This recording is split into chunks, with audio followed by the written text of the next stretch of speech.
మీరు హోఅపోనోపోనో చేయడం అంటే I am sorry, please forgive me, thank you, I love you అని చాంటింగ్ చేయడం అనుకుంటారు. అది కాదండి. ఈ విధంగా చేయడం అలవాటుగా చేసుకోండి. ప్రతిరోజు ఈ విధంగా చేయండి. మీరు చాలా ప్రశాంతమైన జీవితాన్ని గడుపుతారు. ఎన్ని టెన్షన్స్ ఉన్నా కూడా కామ్గా కూర్చోండి ఒక చోట. ప్రశాంతంగా కూర్చొని కళ్ళు మూసుకోండి. మీ బ్రీతింగ్ మీద కాన్సన్ట్రేట్ చేయండి. ఓకే.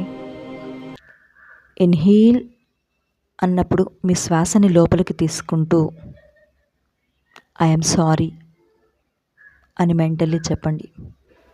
లోపలికి బ్రీతింగ్ తీసుకుంటూ ఐ యామ్ సారీ అని చాంటింగ్ చేయండి. ఆ బ్రీతింగ్ని గమనిస్తూ లోపల 2 సెకండ్స్ ఆ బ్రీతింగ్ని హోల్డ్ చేయండి. అప్పుడు చెప్పండి please forgive me. Okay. Next తర్వాత ఎక్సేల్ చేసేసేయండి. బ్రీత్ అవుట్ చేయండి నోటి ద్వారా. ఆ నోటి ద్వారా విడిచిపెట్టిన శ్వాసకు చెప్పండి thank you, I love you. మీరు తీసుకున్న శ్వాస పాజిటివ్ ఎనర్జీ, అది లోపల హోల్డ్ చేశారు. లోపలంతా కూడా పాజిటివ్ ఎనర్జీతో నింపేస్తుంది. మీరు ఎక్సేల్ చేసినప్పుడు ఏమవుతుంది, అది పూర్తిగా మీలో ఉన్న నెగిటివ్ ఎనర్జీ బయటకు వచ్చేస్తుంది. కాబట్టి ఈ విధంగా ప్రతిరోజు కామ్గా కూర్చొని చేయండి. మీ శ్వాస మీద మాత్రమే ధ్యాస ఉంచండి. ఖచ్చితంగా మీ లైఫ్లో మీరు ప్రశాంతతని చూస్తారు. ఈ విధంగా చేయడం అలవాటు చేసుకోండి. థ్యాంక్ యూ అండి. ఇలాంటి మరిన్ని వీడియోస్కి నా ఛానల్ని సబ్స్క్రైబ్ చేసుకోండి.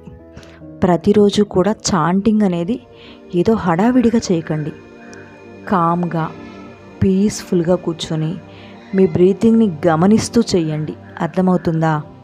మీ లైఫ్లో గొప్ప మార్పు వస్తుంది. ఖచ్చితమైన మార్పు మీరే చూస్తారు.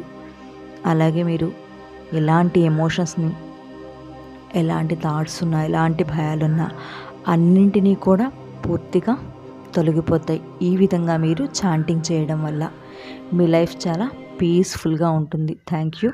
ఇలాంటి మరిన్ని వీడియోస్కి నా ఛానల్ని సబ్స్క్రైబ్ చేసుకోండి. Thank you so much.